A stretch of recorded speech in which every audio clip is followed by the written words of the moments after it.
Hello my dear student alternating current का class लगातार जारी है और हम लोग एसी सर्किट के बारे में डिस्कस कर रहे थे माय डियर। जो कल वाला क्लास था माय डियर, उसमें जो है हम पढ़ा रहे थे आप सभी को किस सर्किट के बारे में, सी सर्किट के बारे में माय डियर पढ़ा रहे थे। और उसमें क्या था कि कुछ जो है हेल्थ इशू की वजह से हमने वहाँ पे आपको एल सर्किट पढ़ा रहे थे और एल सर्किट में थोड़ा सिर में दर्द होने की वजह से माय डियर हमने वो वीडियो वहीं पे रोक दिया था, क्लास रोक दिया था। आज हम उसको कंटिन्यू करते हैं, इसलिए आज हम लोग बिल्कुल भी समय लॉस नहीं करेंगे। सीधे सीधे कल वाला जो टॉपिक हमारा रह गया था एल सर्किट, उसमें थोड़ा सा एक चीज़ बच गया था। आप सभी को जब मैं एल सर्किट पढ़ा रहा था तो उसमें आप सभी के लिए इक्वेशन सारी ड्राइव हमने करके आपको दिखा दी थी, जिसमें हमारी करंट की इक्वेशन आप सभी के लिए आ गई थी। आई इक्वल टू आई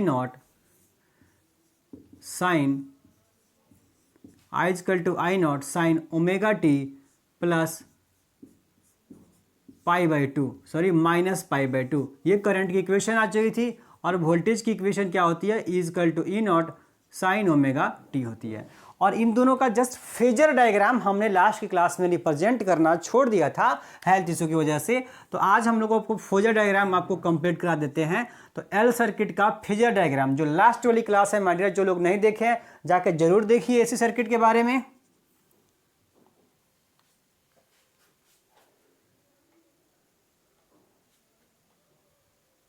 चलिए,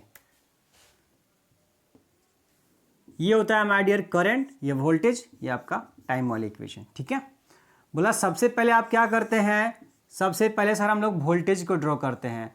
वोल्टेज ड्रॉ कर देंगे, हमारा वोल्टेज क्या ई है, ड्रॉ कर देंगे। कितना एंगल बनाता है, बोला सर ओमेगा टी एंगल बनाता है। कितना एंगल बनाता है, ओमेगा टी एंगल बनाता है। ठीक है, अब बोला सर करंट ड्रॉ करना है। करंट की इक्वेशन आई थी I equal to I naught sine omega T plus minus pi by two, मतलब एंगल ओमेगा टी वोल्टेज में है और करंट में omega T minus pi by two है। माइनस यानी कि कम है, यानी कि कम का मतलब नीचे है। तो ये वोल्टेज है और वोल्टेज से 90 डिग्री नीचे आपका क्या होगा, करंट का इक्वेशन होगा। ये पाई बाई टू होगा करंट की इक्वेशन। तो ये आपकी क्या बन गई, फेजर डायग्राम। ये क्या हो गया माय डियर, आपका फेजर डायग्राम हो गया किसका, एल सर्किट का माय डियर। तो ये हमारा कल रह गया था, आप वीडियो पॉज करके इसे नोट कर लीजिए माय डियर। ठीक है, इसे आप नोट आउट कर लेंगे। चलिए, अब हम लोग पढ़ते हैं नया टॉपिक। आज से अपने सर्किट में नेक्स्ट बढ़ेंगे आगे, और थर्ड नंबर सी नंबर में सी सर्किट ही पढ़ेंगे। तीसरा नंबर आर सर्किट पढ़ा दिया, एल सर्किट पढ़ा दिया। अब बारी है किसकी, सी सर्किट की। सी का मतलब क्या है माय डियर, कैपेसिटर है। क्या है, कैपेसिटर यानी कि संधारित्र है। क्या है, संधारित्र यानी कि एक ऐसा सर्किट जिसमें हमने एक कैपेसिटर जोड़ रखा है माय डियर। ध्यान से देखेंगे, सिर्फ एक कैपेसिटर जुड़ा होगा। ये आपका एक कैपेसिटर है और जाहिर सी बात है हम क्या करेंगे, एक एसी सोर्स को इससे कनेक्ट कर देंगे इस कैपेसिटर के साथ। और इस सोर्स जो हमारा होता है उसका वोल्टेज क्या होता है, is equal to E naught sine omega T. Always हमारा यही सोर्स होगा माय डियर। सोर्स की वोल्टेज, अल्टरनेटिंग सोर्स की वोल्टेज कितनी होती है, is equal to E naught sine omega T होती है। अब बात यह है कि आपको करना क्या होता है। मैं आपको पहले क्लास में बता दिया, कल ही बता दिया कि सर्किट में हमें करना क्या है। सर्किट में हमें माय डियर बस इतना करना होता है कि वोल्टेज की इक्वेशन हमें गिवन होती है, हमें इसका इस्तेमाल करते हुए करंट की इक्वेशन ड्राइव करनी होती है। और जब करंट की इक्वेशन आ जाएगी तो इस वोल्टेज और करंट को हमें एक ग्राफ पे रिप्रेजेंट कर देना होता है, जिसको हम लोग फेजर डायग्राम कहते हैं। बस इस चीज़ को हमें करना होता है। मतलब वोल्टेज हमेशा is equal to E naught sine omega T होता है, करंट की इक्वेशन हमें ड्राइव करनी है। तो बोला कर लेंगे ड्राइव, कौन सी बड़ी बात हो गई। ठीक है, देखिए करंट की इक्वेशन आपको ड्राइव करनी है। चूंकि ये सर्किट है, इसमें सिर्फ और सिर्फ आपको मैथमेटिकल कैलकुलेशन है, इसमें कोई भी न्यूमेरिकल, कोई भी आपका थ्योरेटिकल चीज़, लैंग्वेज वगैरह इसमें है ही नहीं। सिर्फ आप क्या देखेंगे, सिर्फ न्यूमेरिकल वैल्यू देखेंगे सिर्फ आप। देखिए माय डियर, ये कैपेसिटर है। ठीक है, अब आप इसमें आप क्या जानते हैं कि जो कैपेसिटी होती है सर, वो सी इक्वल टू क्या होता है, क्यू बाई भी होता है। माय डियर पता है आप सभी को कैपेसिटर का फॉर्मूला, कैपेसिटर में कैपेसिटी का फॉर्मूला क्या होता है, सी इक्वल टू क्यू बाई भी। भी हमारा क्या है, वोल्टेज है। बोला सर हमारे लिए वोल्टेज तो ई न है, तो बोला कोई दिक्कत नहीं है, भी की जगह ई लिख देते हैं। क्या प्रॉब्लम है, कोई प्रॉब्लम नहीं है। यहां से क्यू क्या हो जाएगा बताइए, तो तो Q इजकल टू ई जा करके क्या हो जाएगा, C में मल्टीप्लाई हो जाएगा, तो C इंटू ई हो जाएगा, क्या हो जाएगा, ई जा करके मल्टीप्लाई हो जाएगा, Q इजकल टू सी भी, तो Q इजकल टू सी भी की जगह ए लिख दिया। अब बोला सर वोल्टेज कितना होता है, E इजकल टू कितना होता है, E naught sine omega T. बोला कोई दिक्कत नहीं है सर, लिख दीजिए C और E के जगह पे ई नॉट साइन ओमेगा टी। ये रहा माय डियर, चार्ज की वैल्यू मिल गई हमें। और जब चार्ज की वैल्यू आपको मिल गई तो आपको निकालनी क्या है बताइए, आपको तो करंट की ना इक्वेशन बनानी है। तो करंट की इक्वेशन आप बड़ी आसानी से बना लेंगे। कैसे बना लेंगे, आई इजकल टू क्या होता है, बोला sir I equal to D Q by D T होता है। आई इजकल टू क्या होता है, D Q by D T होता है, I equal to D Q by D T. बोला सर ये रहा चार्ज, और चार्ज का क्या करना है, टाइम के रिस्पेक्ट में डिफरेंशिएशन कर दीजिए, बात खत्म। बोला डिफरेंशिएट कर देते हैं, क्या दिक्कत है sir, I equal to D Q by D T, charge का डिफरेंशिएशन कीजिए टाइम के रिस्पेक्ट में। बोला सर ये रहा कैपेसिटी, ये रहा एप्सिलॉन, ये रहा आपका ई नॉट, दोनों क्या है कांस्टेंट, दोनों क्या है कांस्टेंट, बाहर ही रह जाएंगे, यानी कि कैपेसिटी कांस्टेंट है बाहर आ गया, और आपका मैक्सिमम वोल्टेज ई नॉट वो भी बाहर आ गया। तो डिफरेंशिएशन किसका होगा, साइन ओमेगा टी का, किसका, साइन ओमेगा टी का। और साइन ओमेगा टी का डिफरेंशिएशन क्या होता है, कॉस ओमेगा टी। क्या होता है my dear, cos omega T. ये रहा कॉस ओमेगा टी, लेकिन डिफरेंशिएशन तो आपने टाइम के रिस्पेक्ट में किया है ना, तो जो कांस्टेंट होगा वो बाहर आएगा मल्टीप्लाई में। बोला आएगा सर ओमेगा, ओमेगा क्या है कांस्टेंट, तो कांस्टेंट कहाँ आएगा, मल्टीप्लाई में बाहर आ जाएगा। इसका मतलब साथ में यहाँ पे ओमेगा भी आ जाएगा, साथ में क्या हो जाएगा, ओमेगा भी आ जाएगा जब इसका डिफरेंशिएशन करेंगे तो माय डियर। अब बोला सर करंट की इक्वेशन हमें मिल गई है, लेकिन कैसी इक्वेशन है, कॉस के फॉर्म में है। और आपको मैंने बता रखा है अल्टरनेटिंग करंट और अल्टरनेटिंग वोल्टेज साइनोसोडियल ही होता है, साइन के फॉर्म में होता है। इसका मतलब कि इस कॉस को आपको साइन में चेंज करना ही होगा माय डियर। और आप सभी जानते हैं, कल ही पढ़ा चुका हूं माय डियर, क्या पढ़ा चुका हूं कि sine 90 plus theta cos theta होता है, यानी कि कॉस ओमेगा टी की जगह पे क्या पुट करेंगे, sine 90 plus omega T. Okay my dear, ये रहा, कोई दिक्कत नहीं है। ये देखिए जरा omega C F E naught के साथ मल्टीप्लाई कर रहा है, क्या मैं इसको ई नॉट के नीचे में 1 बाई ओमेगा सी लिख सकता हूं। बोला सर बिल्कुल लिख सकते हैं, कौन सी बड़ी बात है, ई नॉट के नीचे 1 है, 1 के नीचे ओमेगा सी है, तो ओमेगा सी ऊपर नहीं चला जाएगा। बोला चला जाएगा सर, तो यही ना ऊपर से नीचे भी ला सकते हैं, जब नीचे से ऊपर जाता है तो ऊपर से नीचे भी तो ला सकते हैं। बोला ला सकते हैं सर, ओमेगा सी को हम नीचे लेकर के आ गए, 1 बाई ओमेगा सी हमने लिख दिया, और कॉस ओमेगा टी को, कॉस ओमेगा टी को क्या लिखा my dear, sine 90 plus theta, यानी थीटा की जगह पे कितना है, ओमेगा टी है। ये रहा माय डियर, आया बात समझ में, फटाफट से नोट कीजिए, वीडियो पॉज कीजिए, नोट कीजिए।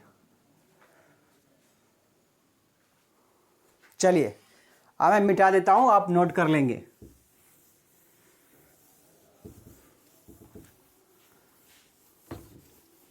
बोला सर ये क्या आ गया, आ तो गया करंट की इक्वेशन, क्या आ गई, I equal to E naught upon 1 by omega C. क्या मान लूँ इसको, आई नॉट मान लूँ, तो I equal to I naught sine, ये देखिए 90 प्लस थीटा कीजिए या थीटा प्लस 90 कीजिए, बात तो सेम ही है। तो बोला बिल्कुल सर सेम है, तो ये हो गया ओमेगा टी प्लस 90, और 90 को हम लोग क्या लिखेंगे, पाई बाई 2। तो करंट की इक्वेशन आपके सामने आ गई है, I equal to I naught sine omega T plus pi by 2, जहां पे आई नॉट इजकल टू, देखिए आई नॉट किसको माने हैं, इस पूरे को आई नॉट आपने मान लिया है। तो आई नॉट इजकल टू क्या है, E naught upon 1 by omega C, 1 by omega सी।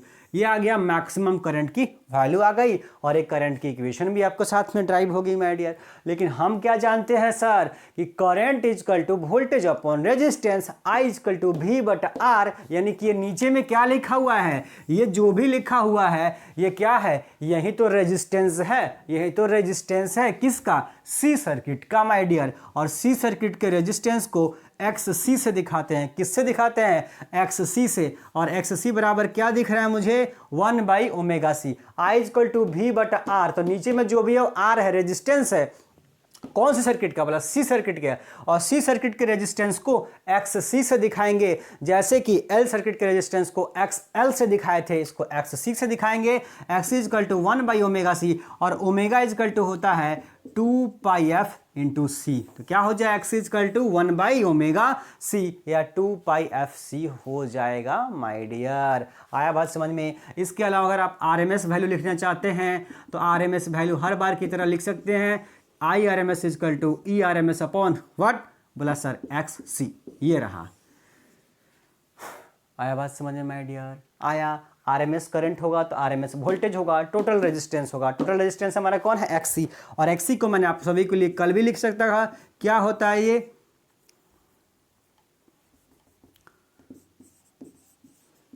इसको हम लोग पढ़ते हैं reactance, capacitive reactance. Capacitive reactance Hindi में क्या बोलते हैं, प्रतिघात बोलते हैं। क्या बोलते हैं, प्रतिघात। वो एल सर्किट का प्रतिघात होगा तो एक्स एल, और सी सर्किट का प्रतिघात होगा तो एक्स सी माय डियर। और एक्सएल इजकल टू क्या होता है, ओमेगा एल होता है, लेकिन एक्स इजकल टू 1/ओमेगा सी। ये याद होना चाहिए, नहीं याद होगा फिर प्रॉब्लम होगी, क्वेश्चन नहीं बनेगा माय डियर। ठीक है, तो ये आपका आर सर्किट पढ़ा दिया, एल सर्किट पढ़ा दिया, ये रहा आज सी सर्किट भी कंप्लीट करा दिया माय डियर। तो आपका बच गया क्या सी सर्किट में, सी सर्किट में आप बच गया सर करंट की क्वेश्चन तो आप ड्राइव कर चुके हैं, ग्राफ भी तो बता दीजिए, फेजर डायग्राम बता दीजिए। तो ये रहा फेजर डायग्राम आपके सामने, देखिए ये रहा करंट, ये रहा वोल्टेज, ये रहा टाइम। बोला सबसे पहले क्या ड्रॉ करेंगे सर, जो वोल्टेज हमने गिवन होगा वो ड्रॉ करेंगे। वोल्टेज कितना एंगल बनाता है, बोला सर ओमेगा टी बनाता है। और करंट की इक्वेशन क्या है, ओमेगा टी प्लस 90, यानी कि 90 यानी कि वोल्टेज से 90 डिग्री आगे, ओमेगा टी में 90 डिग्री जुट गया है। तो इसका मतलब ये रहा ओमेगा टी, और ओमेगा टी से 90 डिग्री आगे, यानी कि करंट कहाँ आ जाएगा माय डियर, आगे आ जाएगा, आगे आ जाएगा। ये आ गया माय डियर, ये आ गया क्या, फेजर डायग्राम। ये क्या आ गया, फेजर डायग्राम एससी सर्किट का। नोट डाउन कर लेंगे माय डियर कॉपी में, वीडियो बनाते रहेंगे, वीडियो जब भी देखेंगे नोट्स बनाते रहेंगे। नोट्स बनाइए, रिवीजन कीजिए, तभी सफलता आपको मिलेगी। आया बात समझ में माय डियर? चलिए आगे बढ़ते हैं, अब कॉम्बिनेशन पे आ जाते हैं फटाफट से। वीडियो पॉज करके नोट डाउन कर लेंगे।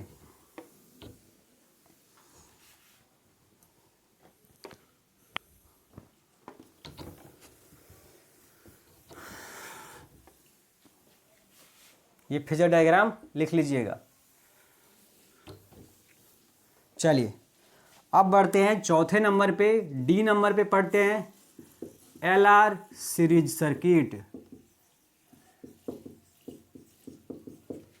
नेक्स्ट है एलआर सीरीज सर्किट, यानी कि अब ऐसा सर्किट होगा जिसमें इंडक्टर भी होगा और रेजिस्टेंस भी होगा। इंडक्टर भी होगा माय डियर और रेजिस्टेंस भी होगा, दोनों होगा। बोला सर ड्रॉ तो करके दिखाइए, ये रहा रेजिस्टेंस और ये रहा इंडक्टर यानी कि कॉइल। बोला दोनों ड्रॉ कर दिया, और दोनों को हमने एक एसी सोर्स के साथ जोड़ दिया। और जो हमारा सोर्स होगा उस सोर्स का इक्वेशन क्या होता है, वोल्टेज का equal to E naught sine omega T. ये रहा रेजिस्टेंस आर और ये रहा इंडक्टेंस एल। अब वोल्टेज ले लेगा आर, कितना वोल्टेज लेगा माय डियर, आर लेगा सर आई इंटू आर, और एल कितना लेगा वी एल, आई इंटू एक्स एल। बात खत्म।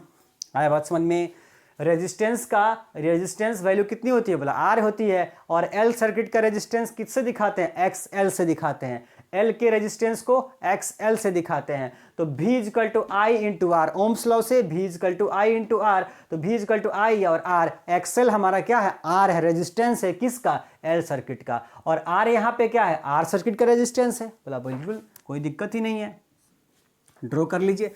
अब बोला क्या करना है, देखिए अब यहाँ से कहानी उल्टी चलेगी। हम इक्वेशन ड्राइव करके फेजर डायग्राम लास्ट में ड्रॉ कर रहे थे माय डियर।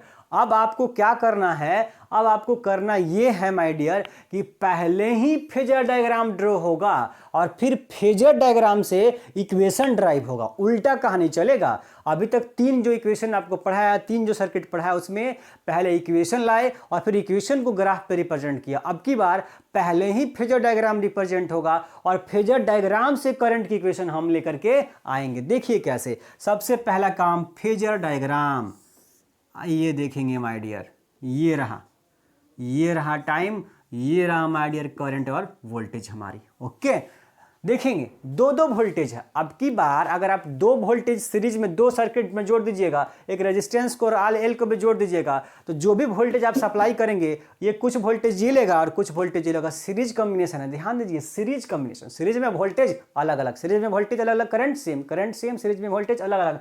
ये रहा वोल्टेज इसका अलग, इसका वोल्टेज अलग। माइनर आया बात समझ में? यानी कि कुछ वोल्टेज ये ले लेगा, कुछ वोल्टेज ये ले लेगा।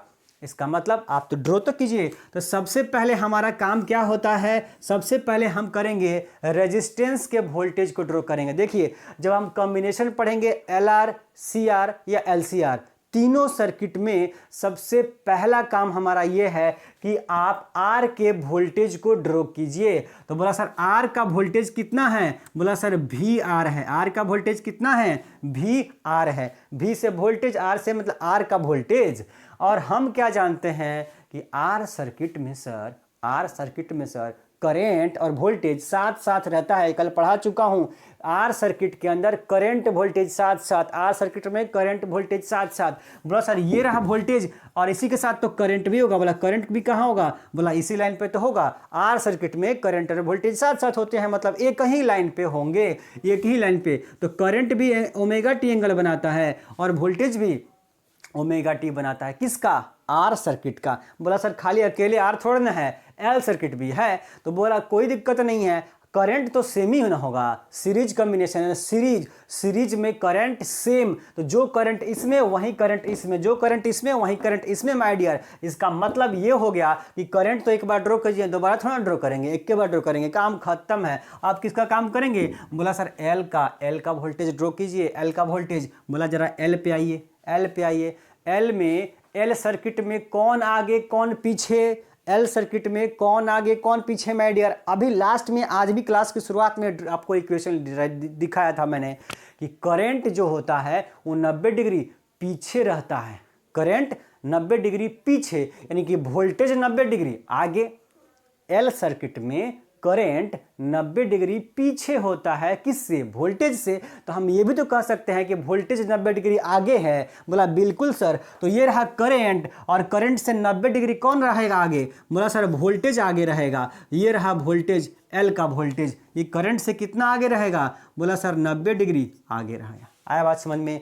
आर का वोल्टेज ड्रॉ कर दिया, एल का वोल्टेज ड्रॉ कर दिया, करंट ड्रॉ कर दिया, तीनों ड्रॉ कर दिया। अब बताइए मुझे, अब बताइए माय डियर, अब ये है कहानी कि जो वोल्टेज आप ड्रॉ करें, आप जो वोल्टेज लगाएंगे, जो वोल्टेज हमने दिया है, यही ना वोल्टेज इन दोनों में बटा हुआ है। जो वोल्टेज हम यहाँ से सप्लाई कर रहे हैं, यही वोल्टेज सोर्स का कुछ वोल्टेज ये लिया है, कुछ वोल्टेज ये लिया है। तो इन दोनों का अगर परिणामी आप खोजेंगे, रिजल्टेंट निकालेंगे, इस वोल्टेज का इस वोल्टेज का रिजल्टेंट अगर आप निकालेंगे, परिणामी निकालेंगे, तो हमारे वोल्टेज के बराबर होना चाहिए जितना वोल्टेज हमने दिया है, क्योंकि एनर्जी तो हमेशा कंजर्व रहती है। बोला बिल्कुल सर। तो हम क्या करेंगे, इन दोनों वोल्टेज का परिणामी निकालेंगे, रिजल्टेंट निकालेंगे। रिजल्टेंट निकालने के लिए हम क्या करेंगे, आप एक पैरेललोग्राम बना लेंगे। क्या करेंगे, एक समानांतर चतुर्भुज ड्रॉ कर लेंगे। क्या करेंगे, एक समानांतर चतुर्भुज ऐसे लाइन को ड्रॉ कर लेंगे। आया बात समझ में।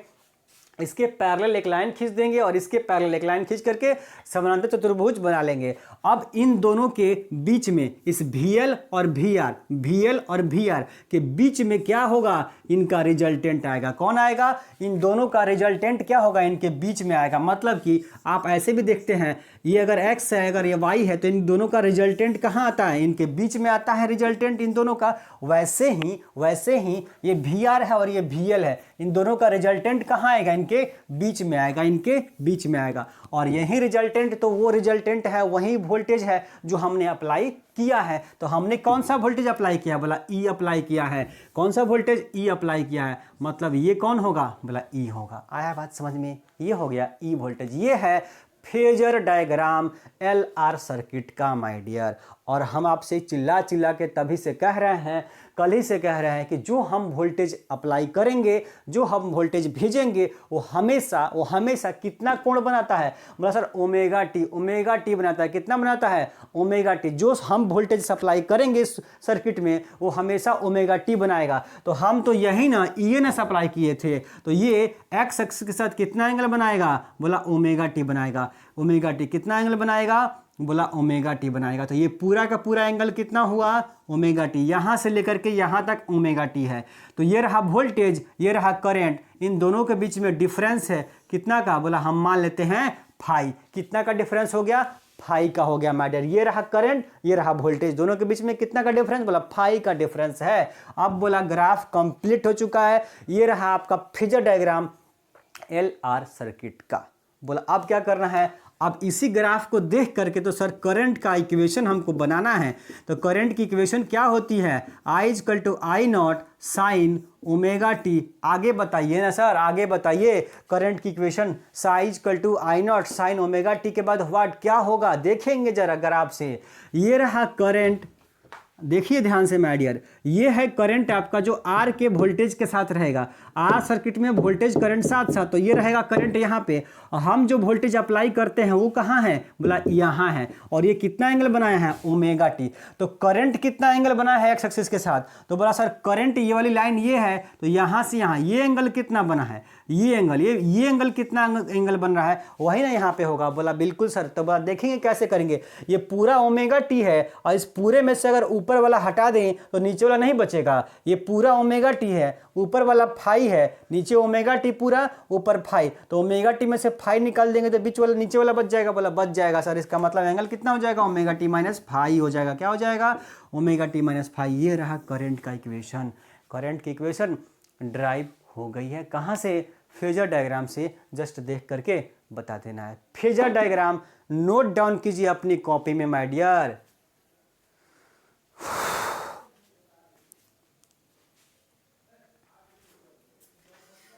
चलिए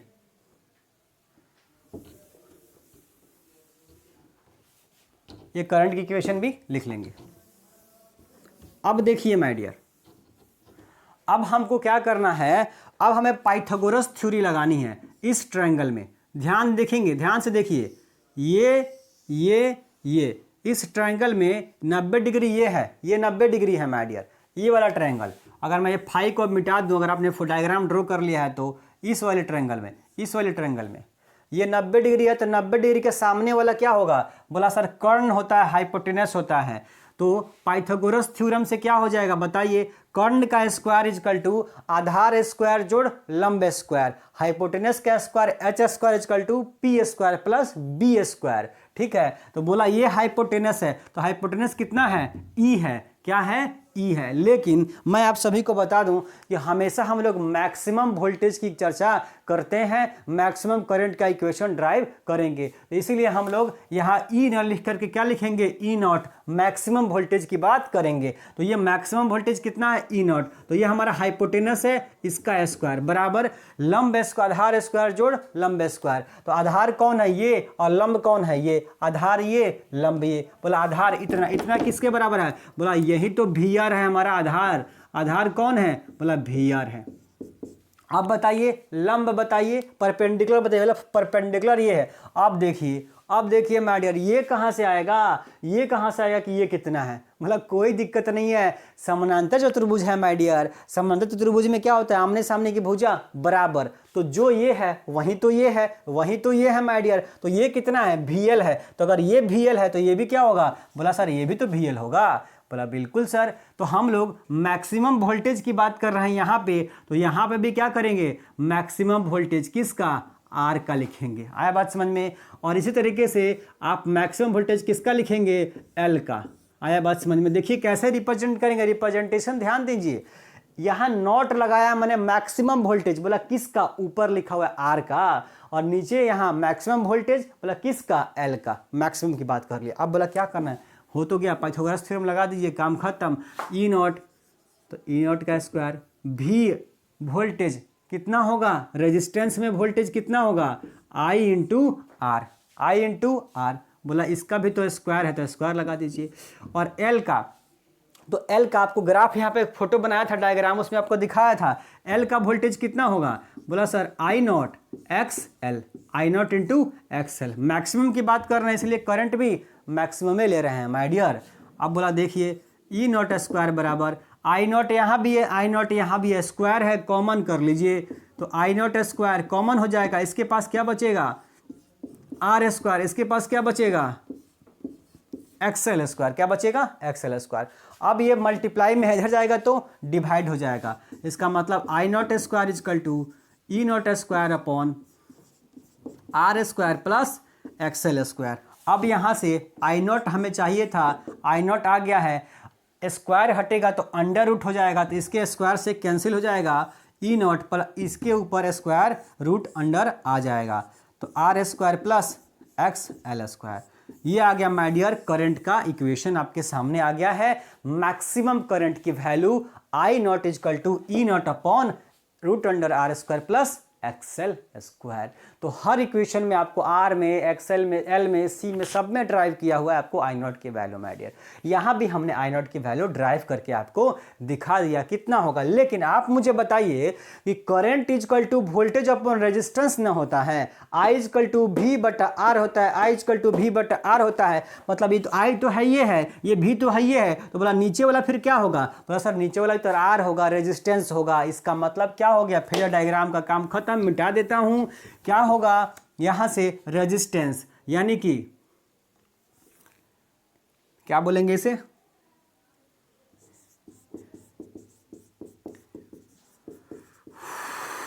effective resistance of LR circuit. LR circuit का प्रभावी प्रतिरोध कितना हो जाएगा? ये रहा। किससे दिखाएंगे? जेड से दिखाएंगे। और जेड बराबर root under R square plus XL square. नीचे वाला मिटा देता हूं, आप नोट डाउन कर लेंगे वीडियो पॉज करके, ठीक है। अब जो नीचे वाला मैंने अभी बताया, नीचे वाला क्या था? प्रतिरोध था। कुल प्रतिरोध है किसका? एलआर सर्किट का। और एलआर सर्किट के कुल प्रतिरोध को किससे दिखाएंगे? जेड से दिखाएंगे। किससे दिखाएंगे माय डियर? जेड से। और जेड को क्या बोलते हैं? इंपेडेंस बोलते हैं। क्या बोलते हैं? इंपेडेंस। हिंदी बोलते हैं प्रतिबाधा। प्रतिबाधा, इंपेडेंस। एलआर सर्किट के कुल प्रतिरोध को, एलआर सर्किट का कुल प्रतिरोध क्या कहलाएगा? प्रतिबाधा कहलाएगा। जेड से उसको दिखाते हैं और जेड बराबर होता है root under R square plus XL square. Root under R square plus XL square होता है माय डियर। तो बहुत बार ऑब्जेक्टिव क्वेश्चन में क्वेश्चन पूछा है कि प्रतिबाधा का एसआई मात्रक क्या होता है बताइए, इंपेडेंस का एसआई यूनिट क्या होता है माय डियर बताइए। अरे ये कौन सी बड़ी बात हो गई? ये सब तो रेजिस्टेंस है ना है माय डियर। तो रेजिस्टेंस का यूनिट कोई और आ जाएगा? बोला नहीं ना आएगा। बोला ओम होता है, ओमे रहेगा। कौन सी बड़ी बात हो गई? यानी इंपेडेंस का ऐसा यूनिट भी क्या होगा? बोला सर ओम ही रहेगा। क्या होगा? ओम ही रहेगा। आया बात समझ में? बिल्कुल, कोई दिक्कत ही नहीं है। नोट डाउन कर लेंगे माय डियर। ये फटाफट से अपनी कॉपी में लिख लीजिए।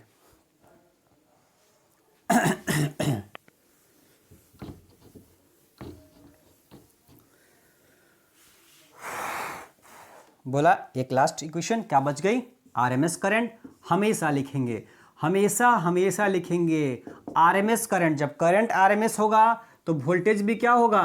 आरएमएस। और जब ऐसा करेंगे तो रेजिस्टेंस क्या लेंगे? टोटल नेट लेंगे। और नेट रेजिस्टेंस हमारा कितना है? बोला सर जेड है। कितना है? जेड है। तो I R M S equal to क्या होगा? E R M S upon Z. I R M S equal to E R M S upon Z my dear. काफ़ी इंपॉर्टेंट है। न्यूमेरिकल अगर आपको सोल्व करना है सर्किट का तो इसके बिना आपके लिए बड़ा मुश्किल है क्वेश्चन सोल्व करना। तो ध्यान रखेंगे R M S current equal to R M S voltage upon total resistance. और टोटल रेजिस्टेंस कितना है? जेड है। जेड बराबर कितना है? Root under R square plus X L square. आया बात समझ में? बिल्कुल ठीक है।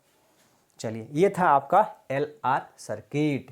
खत्म हो गया L R circuit my dear. अब आगे बढ़ते हैं हम लोग नेक्स्ट। फटाफट कंप्लीट करते हैं 5 मिनट में। क्या? सी आर सर्किट।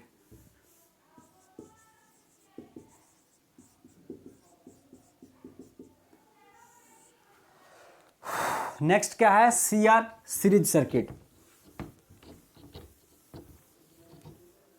ये रहा सी आर। हम नेक्स्ट बनाइए सी आर। मतलब अब की बार एगो रेजिस्टेंस भी होगा और एगो कैपेसिटर भी होगा। एक रेजिस्टेंस भी होगा, एक कैपेसिटर भी होगा my dear. E equal to E naught sine omega T. ये रहा आर, ये रहा सी। आर कितना वोल्टेज लेगा? बोला सर वी आर लेगा। V R equal to I are.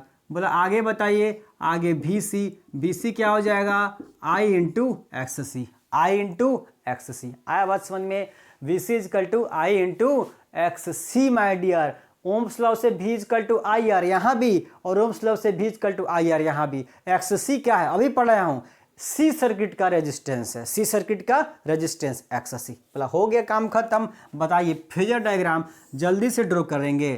तो बोला ये है सर करंट और वोल्टेज, और ये है टाइम की इक्वेशन। सबसे पहला काम क्या है? सबसे पहला काम है आर का वोल्टेज ड्रॉ करना। आर का वोल्टेज ड्रॉ कर दिया, और आर सर्किट में करंट और वोल्टेज साथ साथ होता है। तो बोला ये वोल्टेज हो गया, तो इसके साथ ही कौन होगा? करंट। करंट भी क्या होगा? आर सर्किट में साथ साथ होगा। बोला इसका काम खत्म हो गया। सी का बताइए। सी का इक्वेशन अभी थोड़ी देर पहले भी आपको लिखा था कि करंट 90 डिग्री आगे रहता है। अभी जस्ट आपको सी सर्किट क्लास के शुरू में पढ़ाया हूँ। सी सर्किट में करंट की इक्वेशन आपको बताई है। 90 डिग्री करंट आगे है वोल्टेज से, वोल्टेज से 90 डिग्री करंट आगे, माने वोल्टेज पीछे।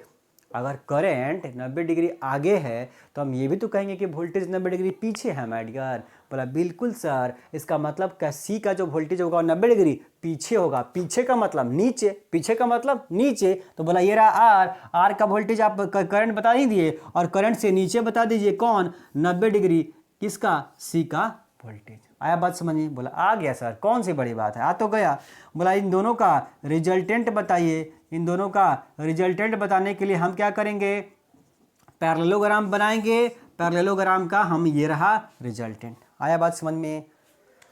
इस टाइम को यहाँ से हटा देते हैं ताकि आपको दिखे अच्छे से। यहाँ ड्रॉ कर देते हैं। चलिए आया बात समझ में? आर का वोल्टेज करंट के साथ ड्रॉ कर दिया। एल का वोल्टेज 90 डिग्री क्या है? 90 डिग्री पीछे होता है। सी का वोल्टेज तो नीचे बना दिया। अब जो सी वोल्टेज लेगा, जो आर वोल्टेज लेगा, जो सी लेगा और आर लेगा, इन्हीं दोनों का रिजल्टेंट जो हम अप्लाई करेंगे वो होगा। जैसे एल आर था वैसे हूबहू एल आर समझ गए तो सी आर कुछ है ही नहीं, बिल्कुल कॉपी पेस्ट है। ये रहा वोल्टेज, बस वोल्टेज ये ऊपर था और अब की बार वोल्टेज नीचे हो गया है। अब इन दोनों का परिणामी कहीं इनके बीच में आया है ये ई, और हम जानते हैं कि जो ई वोल्टेज हम अप्लाई करते हैं वो एक्स एक्सिस के साथ ओमेगा टी बनाता है। तो ये रहा एंगल, ये एंगल जो नीचे वाला होगा वो कितना होगा? Omega T. तो करंट ये रहा, वोल्टेज ये रहा, तो करंट और वोल्टेज के बीच का एंगल कितना होगा? बोला फाई होगा। क्या होगा? फाई होगा। तो अब यहाँ से आपको करंट की इक्वेशन अगर लिखनी है तो क्या लिखेंगे? I equal to I naught sine omega T plus phi. क्या लिखेंगे? Sine omega T plus phi. बोला कैसे सर? कैसे? इसलिए क्योंकि करंट इतना ना एंगल बनाएगा। ये हमारा टाइम वाला ये एक्सिस है, ये एक्सिस है, इस एक्सिस के साथ करंट कितना एंगल बनाएगा? बोला पूरा एंगल, यहाँ से यहाँ तक बनाएगा सर। तो ओमेगा टी नीचे वाला ये ओमेगा टी है और ये ऊपर वाला फाई है, ऊपर वाला फाई है। तो ओमेगा टी में फाई जोड़ेंगे तब ना पूरा मिलेगा। तो omega T plus phi current की इक्वेशन आ गई है। फेजर डायग्राम कॉपी में नोट कीजिए और करंट की इक्वेशन डायग्राम से नोट कीजिए माय डियर। ठीक है? अब मैं इसका इक्वेशन ड्राइव नहीं करूंगा, सीधे सीधे वैल्यू आपको यहां पे बताऊंगा। ठीक है? अब आप पाइथागोरस थ्योरी जब लगाइएगा, पाइथागोरस थ्योरम जब लगाइएगा इस ट्रायंगल में, इस ट्रायंगल में ये 90 डिग्री है इस ट्रायंगल में, तो आप वहीं देखेंगे फिर हाइपोटेनस का square equal to base square plus perpendicular square. तो ये भी सी है तो ये भी क्या हो जाएगा? भी सी। और इसी तरीके से जो आपका करंट का इक्वेशन वहां पे आया था E I naught equal to E naught upon root under R square plus X L square. L R circuit में ध्यान दीजिए, एल आर सर्किट में क्या आया था? I naught equal to E naught upon root under R square plus X L square. बोला अंतर क्या है सर? वहाँ पे एक्स एल था, यहाँ पे एक्स सी है। बिल्कुल सर, इसका मतलब यहाँ एक्स एल की जगह क्या कर लेना है? एक्स सी कर लेना है। आ गया करंट की इक्वेशन। कितनी हो गई करंट की equation? I naught equal to E naught upon root under R square plus root under X C square. इसका मतलब I equal to V by R, I equal to V by R, यानी कि इस C R circuit का resistance Z, Z बराबर कितना हो जाएगा? Root under R square plus X C square. एकदम कॉपी पेस्ट है एल आर सर्किट का सी आर सर्किट, सब कुछ हूबहू है। ठीक है? वहां जहां एक्सएल है वहां एक्स सी कर देना है बस। तो Z equal to R square plus X C square. Total resistance कुल प्रतिरोध, कुल प्रतिरोध कितना हो जाएगा? जेड बराबर root under R square plus X C square. यही जेड हमारा फिर से क्या हो जाएगा? प्रतिबाधा, प्रतिबाधा। बोला अब ये कौन सा प्रतिबाधा है? बोला ये सी आर सर्किट का है सर, तो एल आर सर्किट रहना था, ये सी आर सर्किट का है। Root under R square plus X C square my dear. फिर से अगर आरएमएस करंट आपको लिखना होगा हर बार की तरह, I R M S equal to E R M S upon Z, R A R M S equal to E R M S upon Z, जहाँ जेड की वैल्यू इतनी होती है। ये है सी आर सर्किट। कौन सी circuit? C R circuit my dear. और आपको हमेशा याद रखना है क्या, XL equal to omega L या 2 पाई एफ एल, और X to 1/2 pi F C. अगर आपको ये नहीं पता है तो आपसे न्यूमेरिकल क्वेश्चन, मैं बार बार बोल रहा हूँ, बनना बड़ा मुश्किल चीज़ है। आपको ये इक्वेशन पता होनी चाहिए और आपको I R M S equal to E R M S upon Z पता होना चाहिए। क्यों आर एम एस वाली इक्वेशन पता होनी चाहिए? क्योंकि ऑलवेज क्वेश्चन में आर एम एस वोल्टेज दिया ही रहता है। 99% क्वेश्चन में हमको E R M S voltage given होगा। आया बात समझ में? ये था आज का क्लास माय डियर। आज की क्लास में हमने एसी सर्किट जो है उसमें 6 सर्किट पढ़ना है। 5 सर्किट हमारा कंप्लीट हो चुका है। R circuit, L circuit, C circuit, L R circuit, C R circuit, 5 circuit complete हो चुके हैं और ये पांचों सिलेबस में नहीं है, ध्यान देंगे।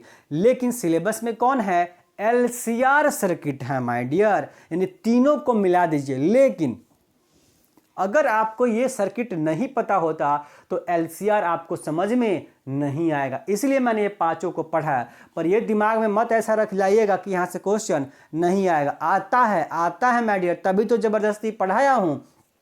एलआर से भी क्वेश्चन आता है और सीआर से भी क्वेश्चन आता है, तो आप ऐसा बिल्कुल मत सोचिएगा कि यहाँ से क्वेश्चन नहीं आएगा। एलसीआर भले पढ़ना है सिलेबस के अकॉर्डिंग, लेकिन एलआर से भी क्वेश्चन आता है, सीआर से भी आता है। इस बात का ध्यान रखेंगे। मिलते हैं माय डियर अगले क्लास में। अगला क्लास आपके सिलेबस के अकॉर्डिंग मोस्ट इंपॉर्टेंट क्लास होगा, जिसमें हम लोग एलसीआर सर्किट के बारे में चर्चा करेंगे। रेजोनेंस क्या होता है, रेजोनेंस कंडीशन के बारे में चर्चा करेंगे। और रेजोनेंस ऐसा कंडीशन है जिस पे आईआईटी ने पता नहीं, गिनती नहीं है कि आईआईटी वाले ने कितना क्वेश्चन रेजोनेंस से पूछा हुआ है माय डियर। इसीलिए मैं आपको बोल रहा हूं कि नेक्स्ट क्लास आपका बहुत इंपॉर्टेंट होगा एलसीआर सीरीज सर्किट का। वीडियो शेयर जरूर कीजिएगा। मिलते हैं अगले क्लास में।